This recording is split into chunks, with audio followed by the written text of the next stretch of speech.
Olá, meu nome é Felipe Coimbra, eu estou aqui com o nosso convidado Ailton Sepúlveda, cirurgião, especialista em fígado e transplante também. A gente está aqui no Next Frontiers to Cure Cancer 2019 e a gente vai conversar um pouco sobre os tumores hepáticos, né? Então, o Ailton é um grande especialista nessa área, está aqui para dividir a experiência dele com a gente. Pois é, estou aqui nesse evento importante, o tema convergência. Eu acho que isso é muito importante em oncologia, porque com tantos avanços tecnológicos recentes, radiologia intervencionista, novos protocolos de quimioterapia, biologia molecular, imunohistoquímica em anatomopatologia, esses momentos de convergência são importantes para a gente poder avançar. E aqui com o Felipe, a gente então vai falar um pouco de tumor hepático, tumor de fígado. Quando a gente fala de tumor de fígado, a gente tem que falar primeiro de tumor primário, né? O carcinoma hepatocelular, que vai mudar um pouco, eu acho, nos próximos anos, com o aumento da esteatohepatite, né, que tem crescido bastante com a obesidade. Então, lá na França, a gente tem visto muito carcinoma hepatocelular em pacientes que ainda não tem cirrose, mas tem fibrose pela esteatohepatite, e esses casos têm crescido bastante. Eu não sei o que, é que você tem visto aqui. A gente tem visto também um aumento da incidência desses tumores, além da hepatite, da cirrose, né, de alcoólica e hepatite viral, a gente também tem observado bastante o crescimento de obesidade no Brasil, em São Paulo bastante. Provavelmente vai ser um aumento também. A gente já observa um aumento, mas a gente acredita que vai crescer ainda mais. Só reforçando, o Ailton, ele é do hospital em Clichy, de Bourgoin, um dos maiores hospitais de maior volume de cirurgia hepática na França. É um brasileiro, que nos dá muito orgulho aqui. Obrigado, Felipe. Prazer estar aqui com vocês. Então, o grande problema desse risco aumentado agora no paciente com esteatohepatite e fibrose é que o paciente cirrótico, por vírus B ou vírus C, ele tem o rastreamento, né? Sim. Todos 6 meses, ecografia. O paciente que tem esteatohepatite, muitas vezes ele não sabe que tem esteatohepatite e não existe nenhuma recomendação de fazer o rastreamento. Exatamente. E é justamente por isso que esses tumores, quando eles são diagnosticados, eles estão em tamanho considerável, dificultando o tratamento. Já numa fase mais avançada. Uma fase mais avançada. Porque, agora, falando em relação, então, ao tratamento cirúrgico, 2 pontos. Eu acho que, em relação à cirurgia por via aberta, hoje nós temos uma capacidade de fazer realmente ressecções muito complexas. A videolaparoscopia cresceu muito nos últimos anos, né? Começou, só para ter ideia, a primeira ressecção hepática por videolaparoscopia foi em 92. E eu percebo assim, a cada 10 anos tem um grande avanço. Então, a cirurgia videolaparoscópica de fígado era meio que anedótica nos anos 90, pequenos casos, muito periféricos do lado esquerdo. E a partir do ano 2000, por exemplo, o professor Olivier Soubrani, que é o meu chefe lá na França, quando a gente pega a experiência, muitos poucos casos na década de 90, e a partir dos anos 2000 teve um aumento, e a partir de 2010 esse aumento ainda é mais considerável. Sim. E eu acho que agora, a partir de 2020, ainda vai ser muito mais. Eu acho que o limite da cirurgia aberta para a cirurgia videolaparoscópica, eles não vai desaparecer. E esse é um grande desafio, né, Ailton, de manter o mesmo padrão cirúrgico, os mesmos critérios oncológicos, Exatamente, com uma cirurgia minimamente invasiva. Então, não é só uma questão técnica, se a cirurgia é possível ou não, mas de se manter os mesmos resultados que a cirurgia aberta. Exatamente. Da mesma forma, eu acredito que vai ser com a robótica também, que também aos poucos, não deixa de ser uma cirurgia, muitas vezes, laparoscópica, robótica assistida com os braços robóticos, mas que talvez para o futuro vá trazer resultados interessante, facilitando, mesmo resultados oncológicos, facilitando em algum momento a vida do cirurgião. Exatamente. Na verdade é isso, como você falou, a cirurgia robótica, que quando fala assim, né, tem um marketing muito grande em relação, mas não deixa de ser uma cirurgia laparoscópica. Exatamente. E em algumas situações não traz vantagens necessariamente em relação a laparoscopia bem feita, com uma experiência adequada, né? E aí o que se tem discutido bastante também é o papel do transplante em oncologia, né, nos tumores hepáticos. A gente sabe que para o hepatocarcinoma já existem critérios muito bem selecionados, principalmente que a gente está falando nas doenças crônicas do fígado, que muitas vezes a gente vai ter duas doenças acontecendo ao mesmo tempo, a hepatopatia crônica e a doença oncológica e o tumor. E daí o transplante tem realmente um papel interessante, né? Você quer comentar alguma coisa dos critérios, principalmente para o HCC aqui que a gente utiliza? Bom, os critérios, isso é muito interessante porque raramente na medicina um critério foi tão longevo como o critério de Milão, né? Que são 3 tumores até 3 centímetros ou um tumor até 5 centímetros. E porque realmente é uma verdade, e quando você tem uma verdade em medicina, isso daí não muda com o passar do tempo e permanece até hoje.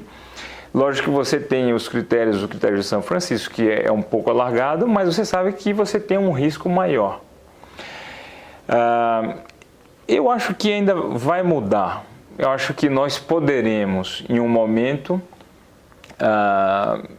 ultrapassar um pouco esses limites, mas ainda é muito precoce. Eu acho que ainda tem que ter uma evolução, infelizmente, mas isso pela característica natural do carcinoma hepatocelular.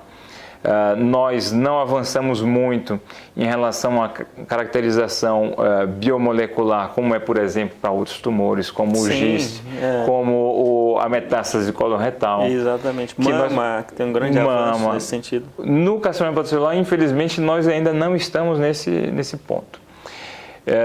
Então, eu acho que realmente o critério de Milão ele ainda persiste e graças a ele ainda temos os bons resultados em relação ao tratamento do carcinoma hepatocelular.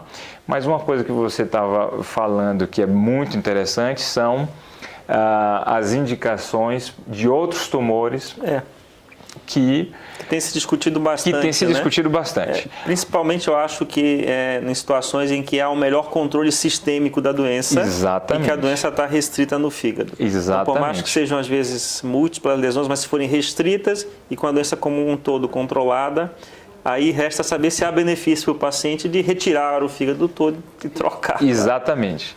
Então, assim, eu acho que os 3 exemplos mais emblemáticos para indicação de transplante de fígado com tumor secundário, ou até tumor primário, que é o colangiocarcinoma, seria o tumor primário, que teria, mas ainda assim são indicações raras, é aquela coisa que a gente estava falando. É a boa indicação para o bom paciente, aí você tem um melhor resultado. Não é? E aí o papel que a gente estava conversando também do cada vez mais um tratamento, um entendimento e uma discussão multidisciplinar desde o início do tratamento. Exatamente. Não dá mais para o cirurgião começar o tratamento, ou só muitas vezes o clínico, sem entender a possibilidade ou não de ressecção ou de outras terapias.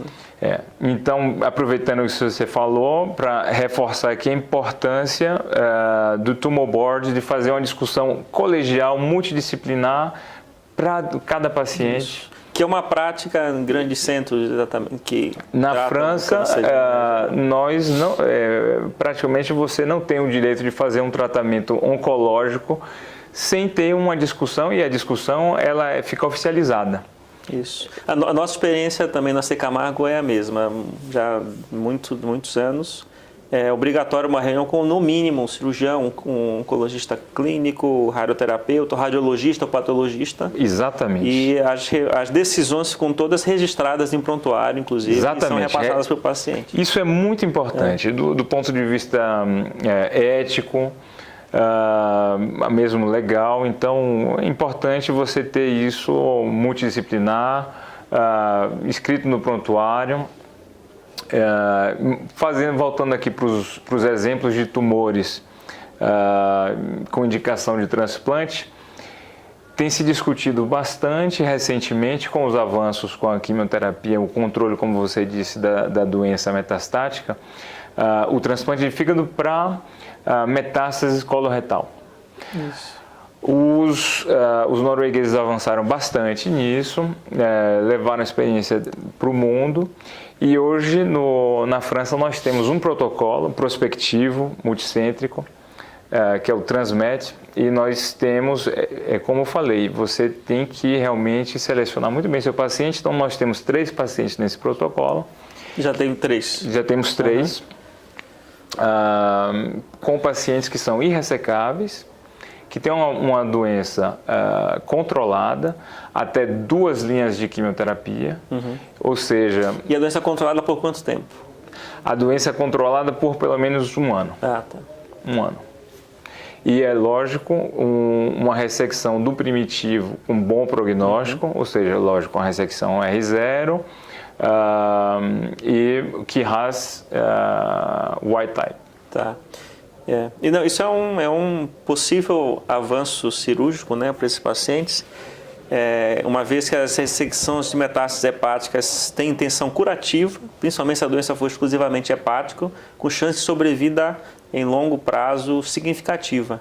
E como você falou, nos casos muito selecionados e que a doença permanece exclusivamente hepática, no entanto, impossível de serem ressecadas individualmente, talvez o transplante venha a ser uma informação. Mas eu acho que vale reforçar que ainda é dentro de protocolos. Recomendável dentro de protocolos de estudo clínico. Exatamente, são as perspectivas, mas que existe uma perspectiva de realmente tornar a prática... Eu acho que na França vai acontecer, com o resultado do protocolo, nós saberemos qual o tipo de paciente que vai se beneficiar, e isso daí eu acho que vai chegar. Eu espero que possa também acontecer aqui.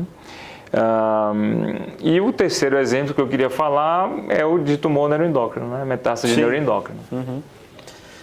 Que também muitas vezes por muito tempo permanece exclusivamente no fígado, mas também da mesma forma devem ser extremamente selecionados. Extremamente. Ainda mais porque muitas vezes, na maioria das vezes, as recidivas vão ser extrahepáticas e depois no próprio fígado transplantado.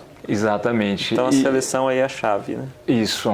Por isso que é importante sempre o contato com uma equipe multidisciplinar forte de oncologia, porque esses pacientes... outra coisa, antes, não é? A doença oncológica tinha um prognóstico global muito precário. Sim. E até, isso que eu digo às vezes para os meus pacientes, com alguns tumores que a gente não vai, infelizmente, levar à cura, mas a gente tem que transformar uma doença que antes era mortal numa doença crônica. Exatamente. Que você vai controlar por um grande tempo, né? E o que também eu acho que eu falo muito parecido, e também lembrando que a gente toda hora está surgindo novidades, né? Exatamente. Drogas novas, imunoterapia, então os pacientes prolongando e tendo uma qualidade de vida, talvez a gente consiga que novos tratamentos que surjam ainda resgatem esses pacientes muitas vezes. Eu concordo com você. Né? Então é isso, obrigado a todos, muito obrigado, Ailton. Obrigado você, Felipe, por ter vindo aqui e por esse convite. Para mim foi muito enriquecedor. Muito bom, obrigado.